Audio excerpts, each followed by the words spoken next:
കുട്ടികളുടെ മരുന്നിനും നിയന്ത്രണങ്ങൾ ഏർപ്പെടുത്തുന്ന സാഹചര്യമാണ് ഇപ്പോഴുള്ളത്. കുട്ടികളുടെ മരണത്തിനും ഗുരുതര ആരോഗ്യ പ്രശ്നങ്ങൾക്കും കാരണമായ കഫ് സിറപ്പ് നിരോധിച്ച സാഹചര്യത്തിൽ കുട്ടികൾക്ക് നൽകുന്ന മറ്റു മരുന്നുകൾ സംബന്ധിച്ചും സ്വാഭാവികമായും ആളുകൾക്ക് ആശങ്കയുണ്ടാകും.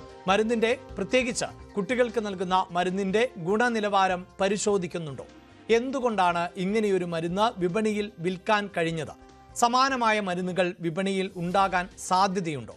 ഗുണനിലവാര പരിശോധനാ സംവിധാനത്തിൽ എവിടെയാണ് പിഴവുകൾ സംഭവിക്കുന്നത്? ആജ്ഞ രവീന്ദ്രൻ ആണ് വാർത്തയുടെ വിശദാംശങ്ങളുമായി ചേരുന്നത്. ആജ്ഞ, എപ്പോഴും നമ്മുടെ പ്രത്യേക സാഹചര്യമുണ്ട്, കാലാവസ്ഥയിലെ വ്യതിയാനമുണ്ട്. അതുകൊണ്ട് തന്നെ കൊച്ചുകുട്ടികൾക്ക് നിരന്തരമായി അസുഖങ്ങൾ ഉണ്ടാവുക എന്നതൊരു പതിവാണ്. അവിടെ ഏറ്റവും സുരക്ഷിതമായി അടുത്തുള്ള ആശുപത്രികളെ സമീപിക്കുമ്പോൾ അവിടെ നിന്ന് എഴുതി ലഭിക്കുന്ന മരുന്ന്, ആ മരുന്ന് കുട്ടികളുടെ ജീവൻ അപകടത്തിലാക്കും എന്ന ആശങ്കയാണിപ്പോൾ രക്ഷിതാക്കൾക്ക്, മാതാപിതാക്കൾക്കൊക്കെ ഉണ്ടാകുന്നത്. അതിൻ്റെ കാരണം സംബന്ധിച്ച് ഈ വൈദ്യശാസ്ത്ര മേഖലയിലുള്ളവർ എന്താണ് പറയുന്നത്?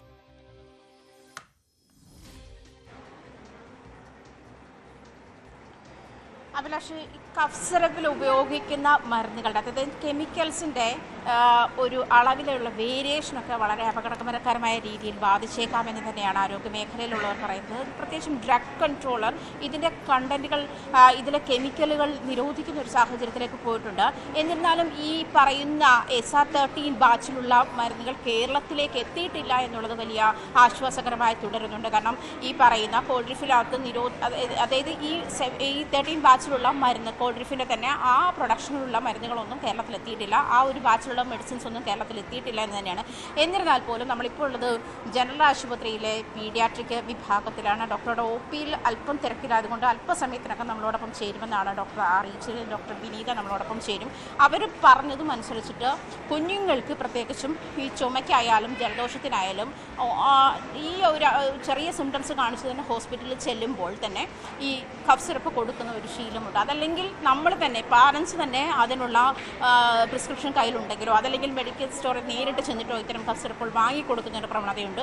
അത് പാടില്ല. കുറിപ്പടിയില്ലാതെ ഇനി കുഞ്ഞുങ്ങൾക്കുള്ള മരുന്നുകൾ ഒന്നും തന്നെ നൽകാൻ പാടില്ല എന്ന് ഡ്രഗ് കൺട്രോളർ കർശനമായിട്ട് നിർദ്ദേശിച്ചിട്ടുണ്ട്. അത് മാത്രമല്ല, ഈ നിരോധിച്ച അതായത് കോൾഡ്രിഫിൻ്റെ ഈ ബാച്ചിലുള്ള മരുന്നുകളെല്ലാം നിരോധിച്ചിട്ടുണ്ട്.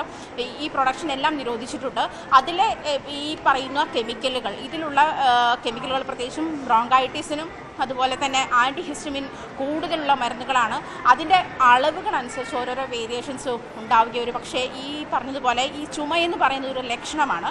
ഈ ചുമ, അതായത് മറ്റേതെങ്കിലും ഒരു രോഗത്തിൻ്റെ ലക്ഷണമായിട്ടായിരിക്കാം ചുമ പുറത്തേക്ക് വരുന്നത്. ഈവൻ ക്യാൻസറിൻ്റെ പോലുമുള്ള ലക്ഷണമായിട്ട് ചുമ പുറത്തേക്ക് വരാം. അപ്പോൾ അത് ഡയഗ്നോസ് ചെയ്ത് അത് എന്താണെന്ന് റെക്ടിഫൈ ചെയ്യുക ആണ്. പ്രത്യേകിച്ചും സ്വയം ചികിത്സ പോകരുതെന്നുള്ള സൂചിപ്പിക്കുന്ന പോലെ സ്വയം ചികിത്സയ്ക്ക് പോവുക എന്നത് അങ്ങേയറ്റം അപകടകരമാണ്. പക്ഷേ ഇവിടെ ഡോക്ടർമാർ തന്നെ കുറിച്ച മരുന്ന് നൽകിയിട്ടാണ് ഈ കുട്ടി മരണപ്പെട്ടത്, അല്ലെങ്കിൽ കുട്ടികൾ മരണപ്പെട്ടത് എന്നതാണ് വലിയ തോതിൽ ആശങ്ക സൃഷ്ടിക്കുന്നത്. ഡോക്ടർ വിദ്യാ വിമൽ ഇപ്പോൾ തത്സമയം ചേരുന്നുണ്ട്. ഡോക്ടർ വിദ്യാ വിമൽ, മധ്യപ്രദേശിലാണ് സംഭവം ഉണ്ടാകുന്നത്. കേരളത്തിലും ഇപ്പോൾ രക്ഷിതാക്കൾ വലിയ തോതിൽ ആശങ്കയിലാണ്. ആദ്യം തന്നെ ചോദിക്കാനുള്ളത്, സാധാരണ ഈ കൊച്ചുകുട്ടികൾക്ക് ചുമ പോലെയുള്ള അസുഖങ്ങൾ വരുമ്പോൾ ഈ കഫ് സിറപ്പുകൾ എഴുതി കൊടുക്കുന്നത് ഒരു പൊതുശീലമാണോ? ഒന്നാമത്തെ കാര്യം, നമ്മുടെ കുഞ്ഞിനൊരു ചുമ വന്നാൽ എല്ലാവരുടെയും പേടി എന്താ, ന്യൂമോണിയ ആയിട്ട് മാറുമെന്ന്. ചുമ മാറുന്നില്ല. ഒരു ജലദോഷം വന്നാൽ സാധാരണ രീതിയിൽ 90% ജലദോഷവും ഒരു ന്യൂമോണിയ പോലും ആവില്ല. പക്ഷെ കുഞ്ഞുങ്ങളുടെ മാതാപിതാക്കൾക്ക് ചുമ കണ്ടാൽ തന്നെ ഭയമാണ്. കഫ് സിറപ്പുകൾ എഴുതുക എന്ന് പറയുന്നത് സാധാരണ 2 വയസ്സിൽ താഴെയുള്ള കുട്ടികൾക്ക് അൺനെസസറി ആയിട്ട് കഫ് സിറപ്പുകളുടെ ആവശ്യമില്ല. ആ ചുമ ഒരു ജലദോഷം വന്നു കഴിഞ്ഞാൽ ഒരു 7 മുതൽ 10 ദിവസം സാധാരണയുള്ള എല്ലാ ചുമകളും മാറും. പക്ഷെ കുഞ്ഞു കുട്ടികളുടെ പ്രത്യേകത എന്ന് വെച്ചാൽ അവർക്ക് ചുമച്ച് തുപ്പാൻ അറിയില്ല. അപ്പൊ ആ ചുമ എന്നാൽ അവർക്ക് ഛർദ്ദിച്ചു പോകണം, അല്ലെങ്കിൽ മലം പോകുമ്പോൾ മലത്തിൽ കൂടെ പോകണം. ആ ചുമച്ച് ആ കഫം അങ്ങനെ പോകും. പക്ഷെ ചില കുട്ടികൾക്ക് മാത്രമാണ് ഒരു സീരിയസ് കണ്ടീഷനായിട്ട് മാറുന്നത്. അപ്പൊ ചുമയ്ക്ക് കഫ് സിറപ്പ് അല്ല, എന്താണ് അസുഖം എന്നനുസരിച്ച് വേണം കുഞ്ഞിനെ ചികിത്സിക്കാൻ. അപ്പൊ എല്ലാ ചുമയ്ക്കും നമ്മൾ ഉടനെ തന്നെ കഫ് സിറപ്പിന്റെ ആവശ്യം ഇല്ല. പല ചുമയും മാറാതെ നിൽക്കുമ്പോൾ പേരൻസിന് വെയിറ്റ് ചെയ്യാൻ പോലും ടെൻഷനാണ്. അവർ പറയും, മാഡം മാറുന്നില്ലല്ലോ, ഇത് മാറാതെ നിൽക്കുകയാണ്, ന്യൂമോണിയ ആവുമോ? ചിലരാണെങ്കിൽ തന്നെത്താൻ തന്നെ മരുന്ന് പുറത്തുനിന്ന് വാങ്ങിച്ച് കഴിച്ചിട്ട് വരുന്ന പേരൻസ് ഉണ്ട്. അപ്പൊ അതൊക്കെ നമുക്ക് ശരിക്കും പറഞ്ഞ ഒരു തെറ്റായ പ്രവണതയാണ് നമ്മുടെ നാട്ടിൽ. ഇത് മറ്റൊരു സ്ഥലത്താണ് സംഭവിച്ചെങ്കിലും എവിടെ വേണമെങ്കിലും എപ്പോ വേണമെങ്കിലും ഓവർ ദ കൗണ്ടർ മെഡിസിൻസ്, അതുപോലെ അൺനെസസറി ആയിട്ട് കുട്ടികൾക്ക് 2 വയസ്സ് താഴെയുള്ള കുട്ടിയുടെ ബ്രെയിൻ പോലും പൂർണ്ണ വളർച്ച എത്തിയിട്ടില്ല. മറ്റു അവയവങ്ങളുടെ കാര്യവും അതുപോലെ തന്നെയാണ്. അപ്പൊ അൺനെസസറി ആയിട്ട് നമുക്ക് ചുമ മാറണം, ചുമ ഒരു ലക്ഷണം മാത്രമാണ്. അപ്പൊ എന്ത് അസുഖമാണ്, ബ്രോങ്കിയോലൈറ്റിസ് ആണോ അതോ അത് ന്യൂമോണിയ ആണോ? അപ്പൊ ന്യൂമോണിയാണ് ചികിത്സിക്കേണ്ടത്. മൂക്കടപ്പിനും ജലദോഷം, സാധാരണ ഒരു അപ്പർ റെസ്പിറേറ്ററി ഇൻഫെക്ഷന് ഒരു കഫ് സിറപ്പിന്റെ ആവശ്യമില്ല. മുതിർന്ന കുട്ടികൾക്ക് നമുക്ക് ചൂടുവെള്ളം കൊടുക്കാവുന്നതേ ഉള്ളൂ. പക്ഷെ അത് പലർക്കും ടെൻഷനാണ്, ഇതൊരു ന്യൂമോണിയ ആവും, അപ്പൊ ചുമ മാറണം എന്നാണ് പലരുടെയും ധാരണ. യെസ്, ഡോക്ടർ ജയദേവൻ കൂടിയുണ്ട് ഇപ്പോൾ. ഡോക്ടർ ജയദേവൻ, ഇവിടെ വിദ്യാവിമൽ സൂചിപ്പിച്ചതനുസരിച്ചിട്ടാണ് എങ്കിൽ കുട്ടികൾക്ക് ഇങ്ങനെ കഫ് സിറപ്പ് എഴുതി നൽകേണ്ടതില്ല. ഇവിടെ ഈ മധ്യപ്രദേശിലാണ് ഈ സംഭവം ഉണ്ടാകുന്നത്. അപ്പോൾ ആ ഡോക്ടറുടെ ഭാഗത്തും പിഴവുണ്ട് എന്ന് തന്നെയല്ലേ മനസ്സിലാക്കേണ്ടതായി വരുന്നത് ഡോക്ടർ ജയദേവൻ? കഫ് സിറപ്പുകൾ അതിനകത്ത് വിഷാംശം ഉള്ളത് കൊണ്ടാണ് ഈ പ്രശ്നങ്ങൾ ഉണ്ടായതെന്നാണ് മനസ്സിലാക്കാൻ കഴിയുന്നത്. DEG എന്ന് വിളിക്കുന്ന വളരെ ഡേഞ്ചറസ് ആയിട്ടുള്ള, പോയ്സണസ് ആയിട്ടുള്ള ഒരു സബ്സ്റ്റൻസ് ഈ കോഫ് സിറപ്പിൽ അടങ്ങിയിട്ടുണ്ടായിരുന്നു എന്നാണ് വാർത്തകളിൽ വായിച്ചത്. മാത്രമല്ല ഇതേ കോമ്പൗണ്ട് കൊണ്ട് മറ്റനേക രാജ്യങ്ങളിൽ കഴിഞ്ഞ വർഷങ്ങളിൽ കോഫ് സിറപ്പ് കൊണ്ട് തന്നെ മരണങ്ങൾ സംഭവിച്ചിട്ടുണ്ട്. റിപ്പോർട്ട് അനുസരിച്ച് ഇതെല്ലാം സമാനമായ മരണങ്ങളാണ്. കിഡ്നി ഫെയിലിയർ ആണ് ഈ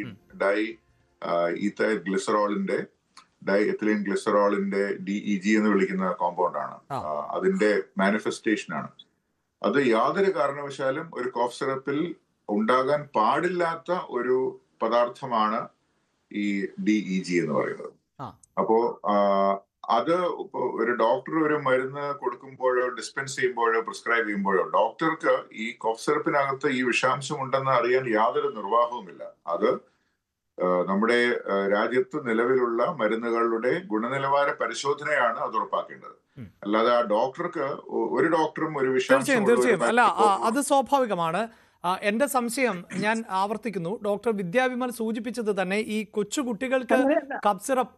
പറയൂ വിദ്യാവിമൽ, പറയൂ. അങ്ങനെയല്ല, നമ്മൾ ഒരു കാര്യം മനസ്സിലാക്കേണ്ടത്, കഫ് സിറപ്പ് എഴുതുന്നത് തെറ്റല്ല. നമ്മുടെ പ്രോട്ടോകോളിൽ ചുമയ്ക്ക് സിറപ്പ് എഴുതാം, നമുക്ക് മനസ്സിലായോ? ചുമയ്ക്ക് സിറപ്പ് എഴുതാം, പക്ഷെ ചുമ മാറിയേ പറ്റൂ എന്ന് ഒരു ദീർഘകാലം കൊടുക്കാൻ പാടില്ല. ഒരു ഡോക്ടർ, ഇപ്പൊ ഞാനൊരു പീഡിയാട്രിഷ്യനാണ്, ഞാനൊരു കുഞ്ഞിന് അതൊരു മരണം സംഭവിക്കണം എന്ന് കരുതി എഴുതുന്നല്ലോ. ബട്ട് 2 കാര്യങ്ങളാണ് ഇവിടെ സംഭവിച്ചിരിക്കുന്നത്. രാജസ്ഥാനിൽ കൊടുത്തത് ഡെക്സ്ട്രോമെത്തഫൻ എന്ന് പറയുന്ന കഫ് സപ്രസന്റ് ആണ്.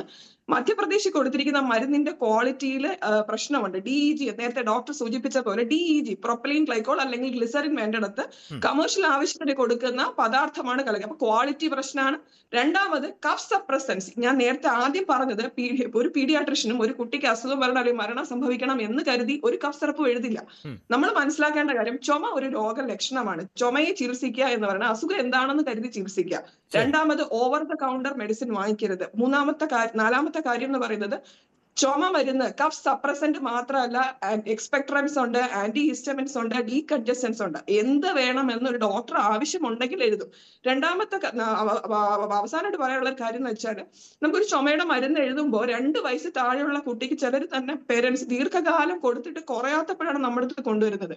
പിന്നെ ഈ മരുന്നുകളെല്ലാം നമുക്കിപ്പം മോഡേൺ മെഡിസിൻ മരുന്നുകളാണ്. അല്ലാത്ത വിഭാഗത്തിലും മരുന്ന് കഴിക്കുന്ന പേരൻസ് ഉണ്ട്. അപ്പൊ ഇത് എല്ലാ മരുന്നിന്റെയും ക്വാളിറ്റി